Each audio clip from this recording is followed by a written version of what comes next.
For this fourth episode of Port Richmond Books, I got to take a personal tour of Port Richmond with Fred Cimino, the local historian of Port Richmond, who has written 7 books about the place. We toured the area on a rainy Wednesday, starting on Richmond Avenue, which in the 20th century was the primary home of Polish publishing in America. We visited St. Adalbert's, one of only 3 churches in Philadelphia open all day, and then went down by the docks before coming back to Port Richmond Books for an interview with Fred.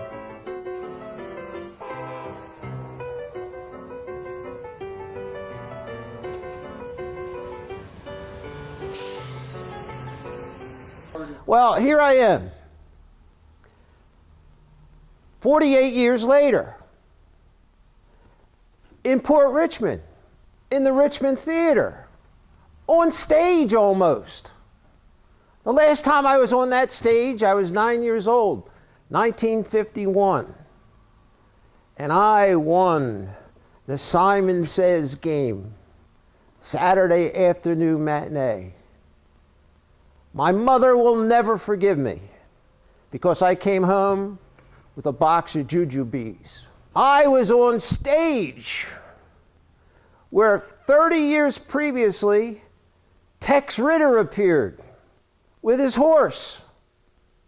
I told that to an individual one time who came into this bookstore, and he didn't know who Tex Ritter was. Do you know who Tex Ritter was? Well, he was a cowboy, stage and screen. He appeared on this stage, and here I am, years later, talking about him. I can't believe it. I loved Port Richmond. Now, this is not a theater anymore. I think you can guess that we are now in a bookstore. I mean, that's obvious. This building came together in 1914 and started playing silent films. About 1930 or so, and played some silent films of Tom Mix. About 1930 or so, it switched over to talkies. It closed in 1952 and became, first of all, a distribution place for varieties and cigarettes and candy store candy items. And then it was sold to a hardware distributor. It became a warehouse for hardware. Well, 5 or 6 years ago, Greg Gillespie, the owner of this place, bought the Richmond Movies and made it into a bookstore. So artistically, it has come full circle from where it was. A silent film venue, to a warehouse supply company, and back now to a bookstore. So we're very lucky to be here. I love Port Richmond. I can't establish that enough. One of the things that I love about Port Richmond Books is that you never know what you're going to come across. Look at this. It's an 1805 modern geography book. Thomas Jefferson was president.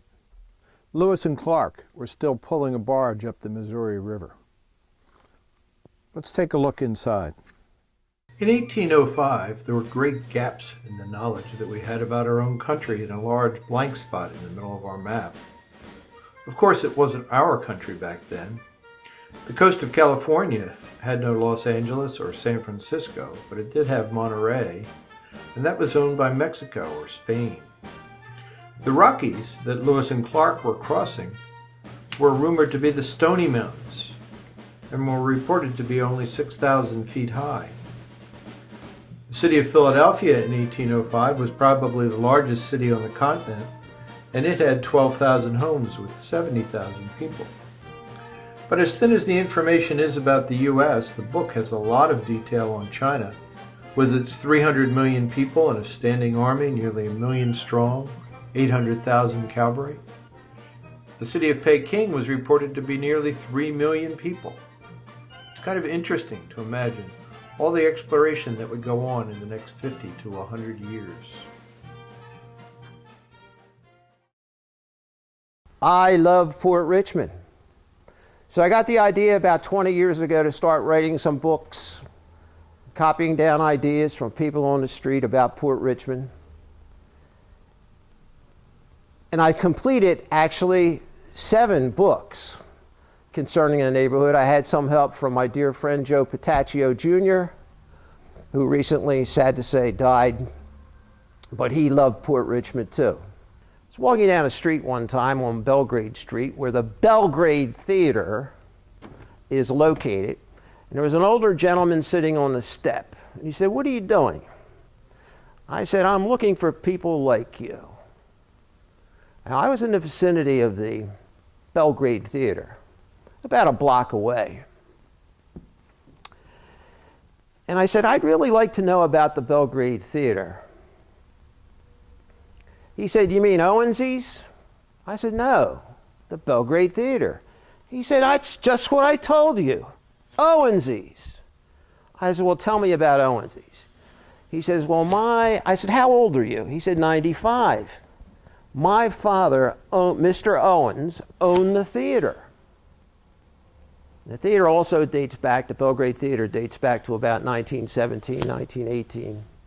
He says, "We called it Owensies in the neighborhood. It was also called the Hero." I said, "The Hero? I could see where it was called Owensies after your father's name, your family name, but why was it called the Hero?" He says, "You don't know that kid?" He was talking to a kid who was about 58 years old. I says, "I'm sorry, I don't know. Why was it called the Hero?" He says, "Well, during the World War, the Great War." I said, "You mean World War I?" He says, "Sure, the Great War." He says, "We stopped showing silent pictures. We took out many of the seats and we put in sewing machines and started sewing together uniforms for World War I. We became heroes in the neighborhood. Our theater became known as the Hero.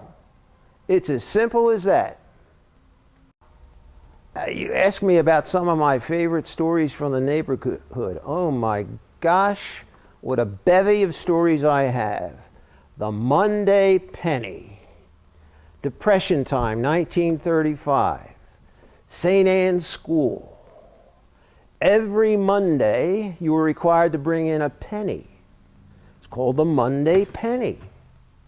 There were 700 kids in school. That meant $7.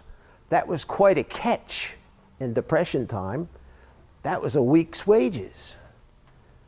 Well, the individual I interviewed about the Monday Penny told me that times were tough then, and even a penny was hard to get. So oftentimes kids who didn't have the penny, or if you couldn't find one on a curb somewhere, would bring a piece of fruit. And the kids that bought the grapes oftentimes ended up with like 3 grapes on a stem, because those were the easiest fruits to share. You take 4 grapes off his stem, 5 grapes off his stem, 7 grapes off his stem, and you could submit that as a replacement for your penny. The Monday Penny. Let me show you some of my books. My latest books are volume 1, 2, and 3. Port Richmond Before 95, the Highway. They contain photos and essays about Port Richmond, and they're available here at the bookstore for a good price. I encourage anybody who is interested in the neighborhoods of Philadelphia to stop by. If I'm here, I'll sign the books for you. Many of them are signed already. I'll have a chat with you. Books 1, 2, and 3. A great, great gift